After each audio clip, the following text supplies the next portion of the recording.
So I think I've made a stupid decision in my trading 212 portfolio, and in this video I'm going to show you what it is. So as you can see, this is my trading 212 stocks and shares ISA. My current value is £117,967. Now over the past year my return has been a positive 14.7%, which sounds great, and that is, in terms of pounds and pence, a return of over £13,000. And over the past 3 months things seem really good too, a positive return of 7.7%. or £8,458. And again, over the past month, the return has been pretty good, up by 3.1% or £3,607. However, for the eagle-eyed amongst you, you may have noticed that since around the 11th of June, things have just been going up in a straight line. And that is because I sold out of my main holding, which was in the iShares Core S&P 500. And I'm going to explain just why I did that. So this is what I was invested into. And as you can see, over the past 3 months, it is up by 10.33%. So this has beaten out my portfolio. Over the past month, it is up by over 5.36%. And as you can see, my return over the past month has only been a positive 3.1%. So if you would like to sign up to Trading 212 and receive a free fractional share worth up to £100,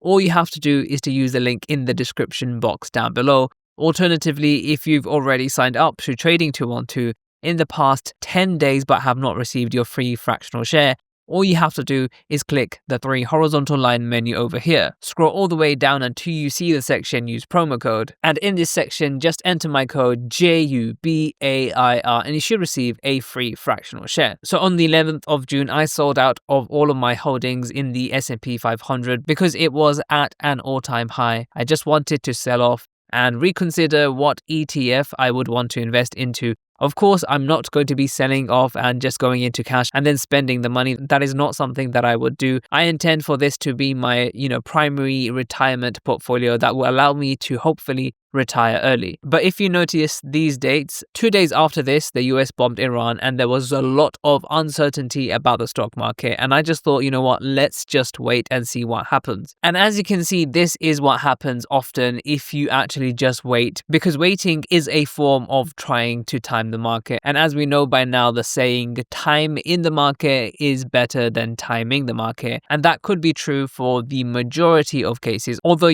past performance is no indicator for future growth. So this is what my Trading 212 stocks and shares ISA looks like right now. It really is something to share your portfolio online to potentially millions of people. But this is exactly what I'm doing with my Trading 212 stocks and shares ISA. I have another ISA somewhere else where I've invested into the S&P 500 and just left it. This is my fund that I want to use as my primary retirement fund. I actually haven't deposited further into this Trading 212 stocks ISA. So it's basically old money that, sometimes I want to try my luck and time the market, and that's just my personal choice. I'm fully aware that, in trying to time the market, a lot of the times I may lose out to the market, but that is a decision that I've made and that is a risk that I'm willing to take. But anyway, as you can see, I have £117,434 in cash. So this cash is earning daily interest, and this is put into a combination of banks and qualifying money market funds. As you can see, we have these money market funds. There's quite a few. You can actually go in and see how your cash is distributed. But currently, at the time of filming, I'm getting 4.35% as an annual equivalent rate on Trading 212, which is actually very competitive and very high compared to other things that you can get, especially on Trading 212, where the money that is put into qualifying money market funds can be instantly used for your investment. So there's no waiting period of buying and selling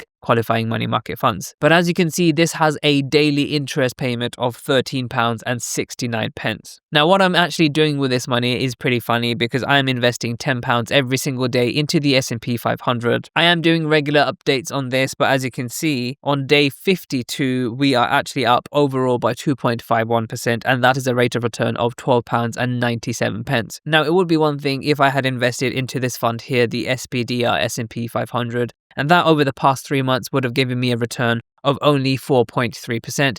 And as you can see, my return over the past 3 months has been a lot higher than this. And that is largely due to the currency differences between the pound and the dollar. So European or UK-based trackers of the S&P 500 have been getting a lot less in terms of return because the pound has strengthened against the dollar over that time period. But like I said, I was invested into the GSPX, which is a hedged version of the S&P 500, and over the past month, my return would have been a lot higher. Now, as you can see, this is the price that I sold out at £10.19. So when I did that, that was actually the top of the market then. So as a comparison to that time, it would have been a good time to sell. You can see on the 19th of June, the stock market was very uncertain as to whether it would go up or down, but of course it decided to go up. Now, because I held all that cash then, this would have been a great opportunity in hindsight to buy. And since then, it has gone up by over 4.5%, which would have added another £5,000 to my portfolio. Now, this is exactly the point of the video. Whether you're sitting on cash or investments and deciding to sell, it really is impossibly difficult to constantly get it right into timing the market. Right now, the S&P 500 is again at all-time highs. We saw at the beginning of April, the S&P 500 had a massive dip of over 20%, especially in this hedge version. And since then, we are up by over 26%. It just goes to show again and again that probably timing the market is the best thing. But for most people, it's like taking the doctor's advice. We know that having an apple a day might keep the doctor at bay. However, when it comes to practice, we often do things even though we know that it might not have the best outcome. So make sure to check out some of my other videos, and I'll see you in the next video.